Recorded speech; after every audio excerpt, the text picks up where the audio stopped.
Khianat di sini diantaranya adalah mengabaikan fungsi atau tugas sebagai pemimpin. Ya. Seperti tadi misalnya, pemimpin punya tugas menjaga rakyat, menjaga masyarakat dari perbuatan dosa, lalu kemudian ia diam tidak melakukan nahi munkar, itu juga bagian dari khianat terhadap yang dipimpinnya.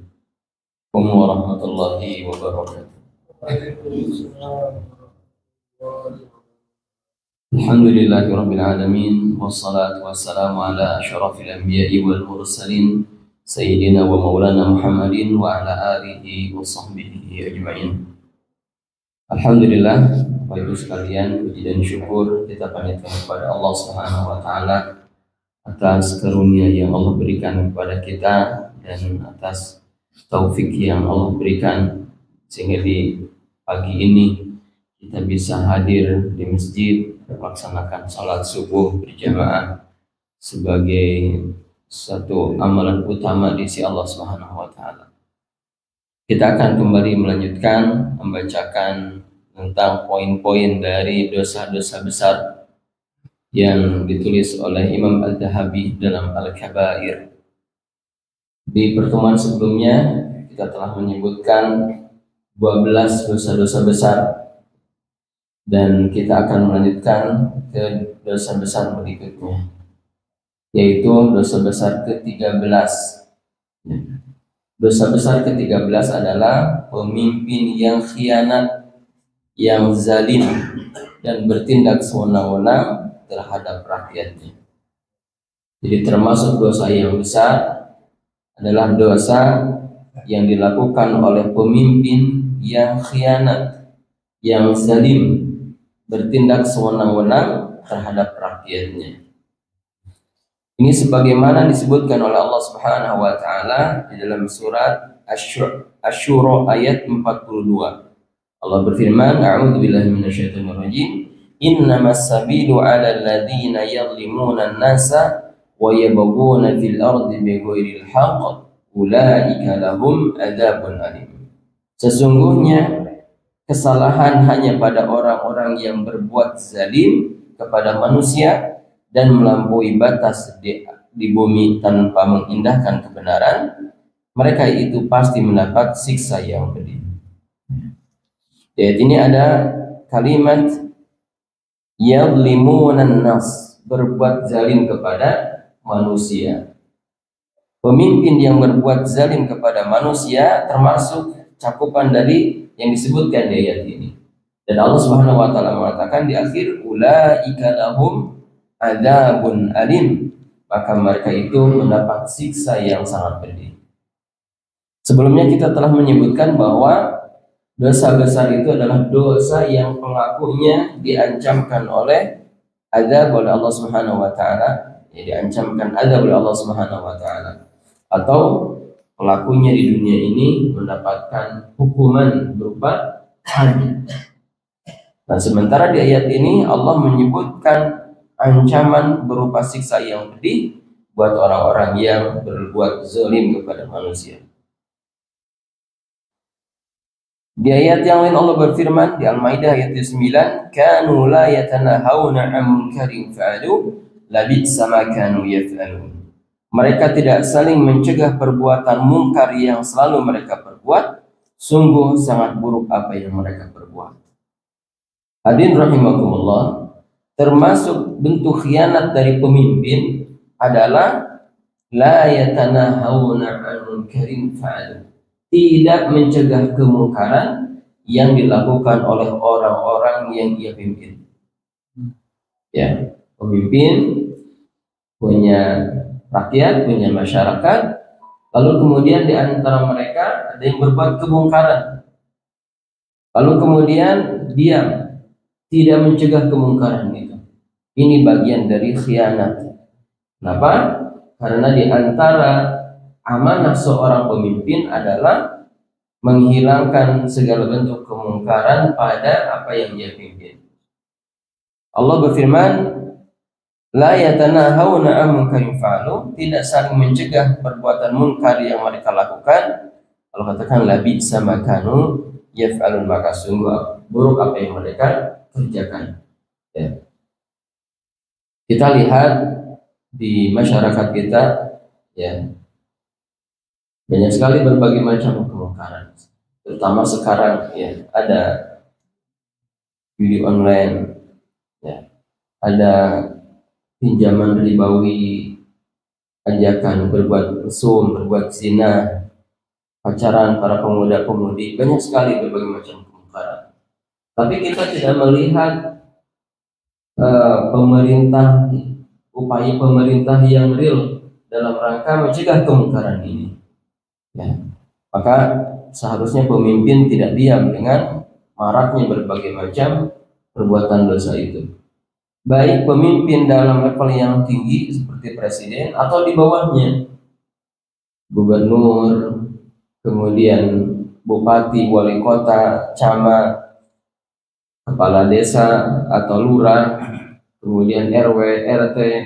Kalau mereka diam terhadap kemungkaran yang dilakukan oleh warganya, maka mereka terkena ancaman dari ayat ini. Nabi sallallahu alaihi wasallam juga berfirman, kullukum ra'in wa kullukum mas'ulun an ra'iyatihi. Al-imamu ra'in wa mas'ulun an ra'iyatihi. Masing-masing kalian adalah pemimpin dan masing-masing kalian akan ditanya, dimintai pertanggungjawaban tentang apa yang dipimpinnya. Seorang pemimpin, presiden, ya, adalah seorang pemimpin dan akan dimintai pertanggungjawaban tentang rakyat yang dipimpinnya. Presiden akan ditanya tentang rakyatnya, gubernur juga begitu, bahkan RT, RW juga akan ditanya, bahkan kepala rumah tangga juga akan ditanya, karena mereka hakikatnya adalah pemimpin di keluarga. Ya. Akan ditanya tentang kepemimpinannya terhadap keluarganya, tentang sikapnya terhadap anggota keluarga, terhadap istrinya dan anak-anaknya. Nabi juga bersabda, man ghasyana falaysa minna. Siapa yang mengkhianati kami, maka ia bukan dari golongan kami. Khianat di sini diantaranya adalah mengabaikan fungsi atau tugas sebagai pemimpin. Ya. Seperti tadi misalnya, pemimpin punya tugas menjaga rakyat, menjaga masyarakat dari perbuatan dosa, lalu kemudian ia diam tidak melakukan nahi mungkar, itu juga bagian dari khianat terhadap yang dipimpinnya. Nabi bersabda, al-dzulmu dzulumatun yaumal qiyamah. Kezaliman adalah kegelapan di hari kiamat. Ayyuma ra'in bisyar'iyyah fa huwa finnar. Pemimpin mana saja yang mengkhianati rakyatnya, maka ia masuk neraka. Pemimpin mana saja yang mengkhianati rakyatnya, maka ia masuk neraka. Hadirin rahimakumullah, pemimpin yang utama jelas, ya, adalah pemimpin yang memimpin rakyat atau masyarakat dalam skop yang besar. Tetapi hadis-hadis ini juga tidak menunjukkan hanya pemimpin itu saja, karena kalimat ra'in, ya, pemimpin di sini disebutkan dalam bentuk nakirah. Nakirah itu kalimat umum, maka sebagaimana dijelaskan oleh para ulama, mencakup segala bentuk pemimpin. Ya, bahkan pemimpin di perusahaan, ya, pemimpin di suatu komunitas, di suatu organisasi, pemimpin masyarakat kecil, RT, RW, pemimpin di rumah tangga, termasuk di dalamnya. Sehingga makna dari hadis ini, pemimpin mana saja, level mana saja, baik pemimpin besar maupun kecil, yang mengkhianati bawahannya, mengkhianati rakyatnya, fahuwa finnar, maka dia di neraka. Ini adalah ancaman yang sangat serius, ya.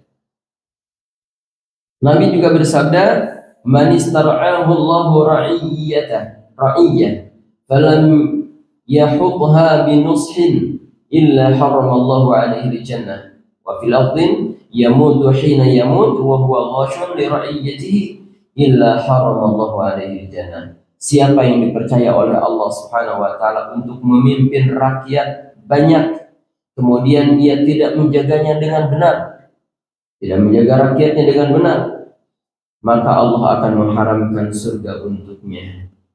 Dalam teks lain, pada saat ia memimpin meninggal dunia dalam keadaan berkhianat terhadap rakyatnya, maka Allah haramkan surga untuknya.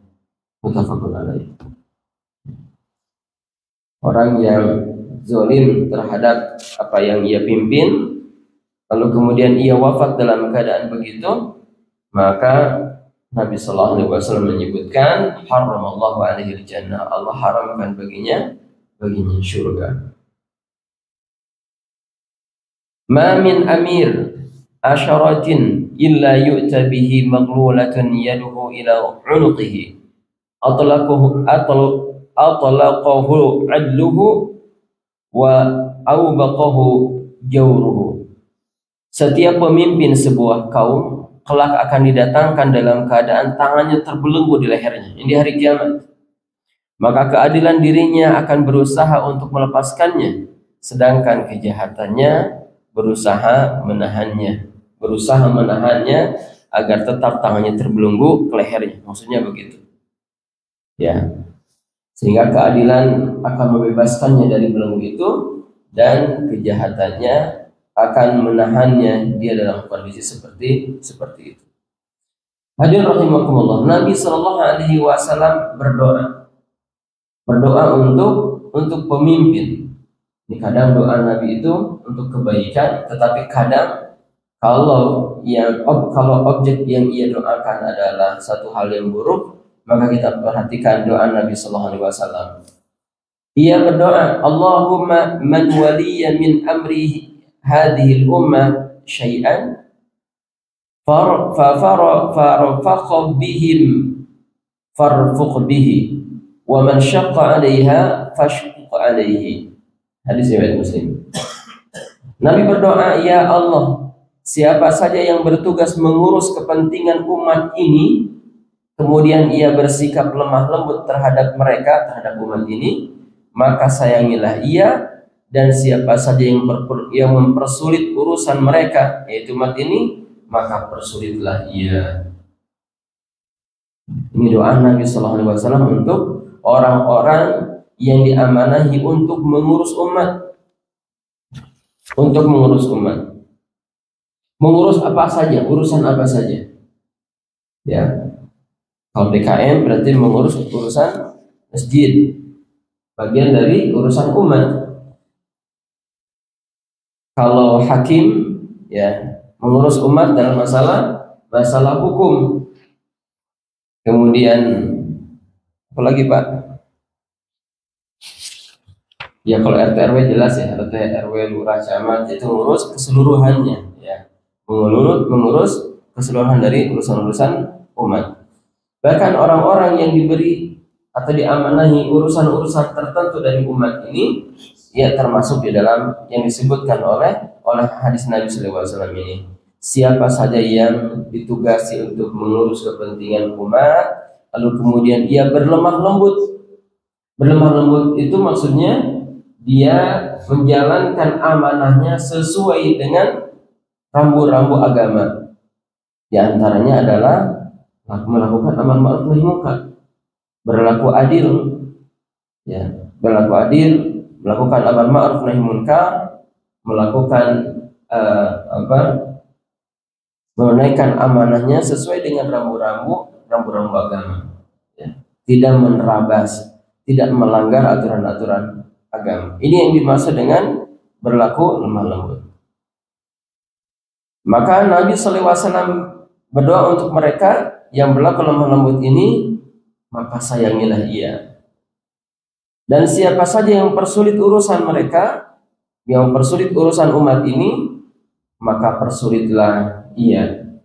Ya. Fashquq alaihi, sulitkanlah ia.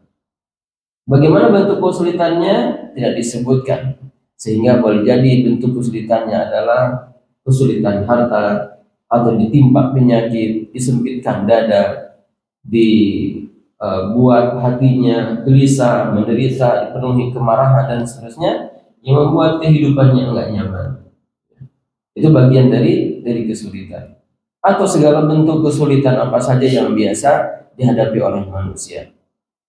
Ini adalah doa dari Nabi SAW untuk pemimpin yang menyulitkan ya urusan umat. Nabi juga bersabda, sayakunu umara'un fasaqatun jawratun faman sadaqahum bikadzibihim wa 'anahum 'ala dhulmihim falaysa minni wa lastu minhu wa la yarida 'alayya al-hawdha. Akan muncul para pemimpin fasik dan jahat. Ini memang Nabi menyebutkan sejak zaman dulu ya, 1400 tahun yang lalu. Akan muncul para pemimpin yang fasik dan jahat. Fasik itu gemar melakukan dosa ya, dan jahat. Barang siapa yang mempercayai ucapan dusta mereka dan membantu kezalimannya, maka ia tidak masuk umatku dan bukan bagian darinya, dan ia tidak akan bisa mendekati telaga. Maksudnya telaga Nabi SAW kelak di hari kiamat, al-haud ya. Akan muncul pemimpin yang fasik dan jahat. Berarti kemunculannya adalah fitnah, ujian bagi kita. Yang mana siapa yang mempercayai ucapan dustanya atau bahkan mendukung berbagai macam kefasikan, kezaliman, ketidakadilan yang ia lakukan, maka siapa yang mendukung pemimpin yang seperti ini, kata Nabi SAW, falaysa minni, ia bukan bagian dari umat. Walastu minhu, dan aku bukan bagian darinya. Nabi SAW berlepas diri dari orang-orang yang mendukung pemimpin yang zalim. Ya. Nabi SAW berlepas diri dari orang-orang yang mendukung pemimpin yang zalim. Di sini tidak disebutkan pemimpin orang yang mendukung pemimpin yang zalim itu yang seperti apa. Tidak disebutkan. Artinya umum. Meskipun dia orang baik sekalipun, dia baik, dia taat, ya, rajin ke masjid umpamanya, atau rajin membaca Al-Quran, tapi mendukung pemimpin yang zalim, yang jahat, yang membuat berbagai macam kesusahan buat rakyat, didukung, maka Nabi SAW berlepas diri darinya. Nabi katakan, falaysa minni walastu minhu. Dia bukan bagian dari umatku dan aku bukan bagian dari dirinya. Kemudian ancaman berikutnya, wala yarida 'alayal hawd. Dia tidak akan bisa mendekati telaga di hari kiamat nanti. Setelah manusia berkumpul di Umul Mahsyar, mereka umat Muhammad SAW akan digiring ke telaga Kautsar ya, atau al-hawd. Tidak meminum airnya dari umat Muhammad SAW kecuali dia tidak akan merasakan haus selama-lamanya. Orang yang meminum di telaga haud ini, dia tidak akan pernah lagi merasakan haus selama-lamanya. Airnya putih, lebih putih daripada susu, lebih manis daripada madu. Di pinggir-pinggirnya ada gelas-gelas yang jumlahnya sejumlah bintang-bintang di langit, sebagaimana disebutkan oleh Nabi Sallallahu Alaihi Wasallam. Kemudian Nabi juga bersabda, "Ma min qaumin ya'malu fihim bil ma'asi hum a'azzu wa aktsaru mimman ya'maluhu thumma lam yughayyiru illa ammahumullahu bi'iqab." Rawahu Tirmidzi. Apabila ada sekelompok orang yang mulia dan berjumlah lebih banyak daripada orang-orang yang melakukan perbuatan maksiat, tetapi mereka tidak bisa merubah kemaksiatan mereka, maka Allah akan menimpakan azabnya kepada mereka semua. Jadi kalau ada kemungkaran, lalu kemudian dekat dengan orang yang melakukan kemungkaran itu ada orang-orang baik, ada orang-orang mulia, ada para pemimpin yang memiliki kekuasaan untuk merubah kemungkaran itu, tapi mereka diam, maka sebab diamnya mereka terhadap kemungkaran itu akan menjadi sebab Allah Subhanahu wa taala menimpakan azab. Illa ammahumullahu bi'iqab. Allah akan menimpakan azab kepada mereka semua. Jadi yang diazab, yang disiksa bukan hanya orang yang melakukan kemungkaran, juga termasuk orang-orang yang ada di sekitarnya yang diam. Oleh sebab itu, Bapak Ibu hadirin rahimakumullah, orang baik yang diam terhadap berbagai macam kemungkaran yang ada di sekitarnya, sikap diam mereka akan menjadi sebab hukuman dari Allah Subhanahu wa taala. Di dalam ayat Allah berfirman, "Wattaqu fitnatan la tusibanna alladziina zalamu minkum khassah." Takutlah dengan siksa, dengan azab yang tidak hanya menimpa orang-orang zalim saja. Dijelaskan oleh ulama, maksudnya takutlah terhadap berbagai macam takutlah berbagai macam azab yang mungkin akan menimpa orang-orang baik, di samping menimpa orang-orang zalim ketika orang-orang baik diam terhadap orang-orang yang melakukan kemungkaran yang ada di sekitarnya. Ya. Jadi sikap diamnya itu menjadi sebab datangnya azab Allah Subhanahu wa taala. Oleh sebab itu nggak boleh diam. Tidak boleh diam terhadap kemungkaran. Nabi mengatakan, "Man ra'a minkum munkaran falyughayyirhu bi yadihi." Siapa yang melihat kemungkaran, rubah dengan tangannya, dengan kekuatannya, dengan kekuasaannya.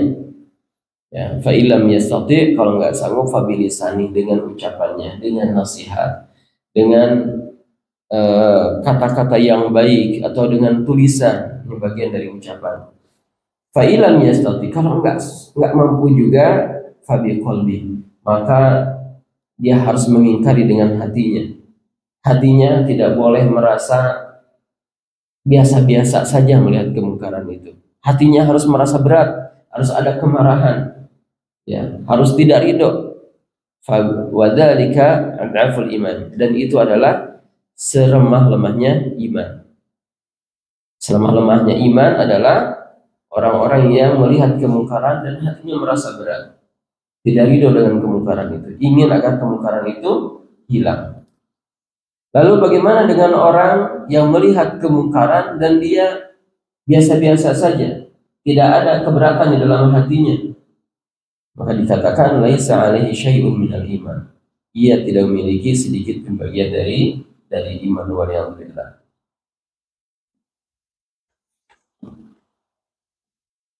Rasulullah SAW bersabda, "Walladzi nafsi biyadihi la ta'murunna bil ma'rufi wa la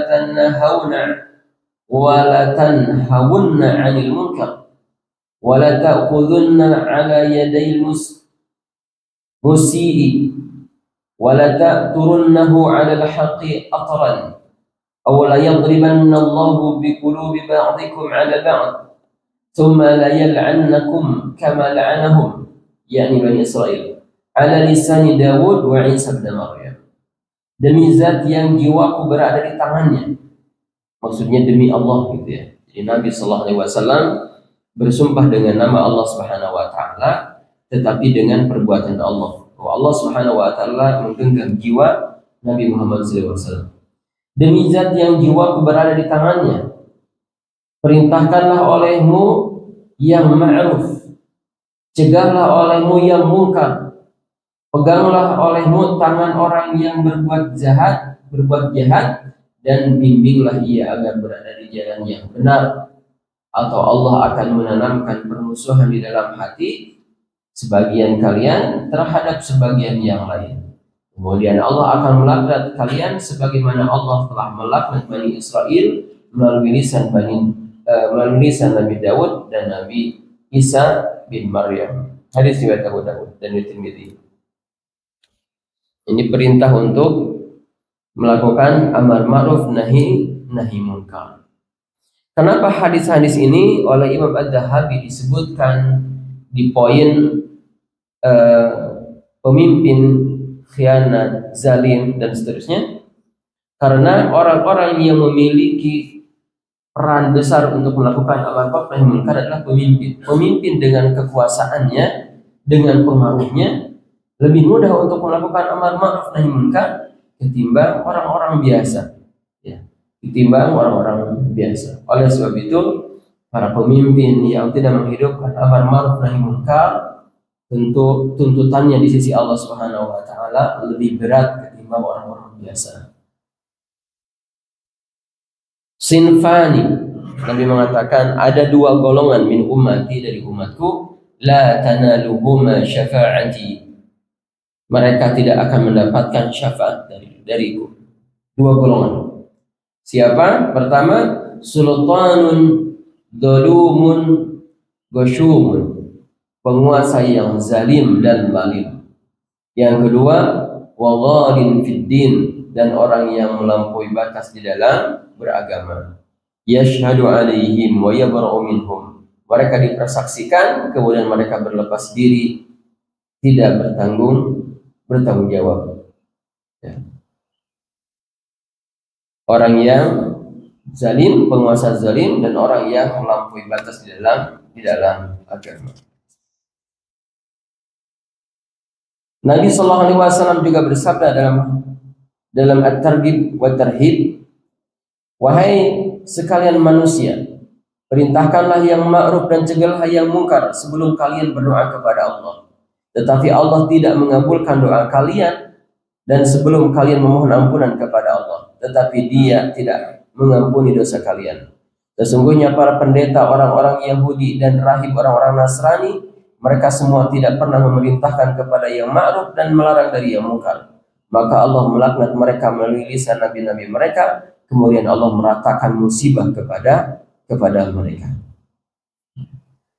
Jadi di hadis ini Nabi memerintahkan untuk menghidupkan amar ma'ruf nahi munkar, dan yang diseru adalah seluruh manusia. Artinya kita semua diperintahkan untuk menghidupkan amar ma'ruf nahi munkar, terlebih para pemimpin.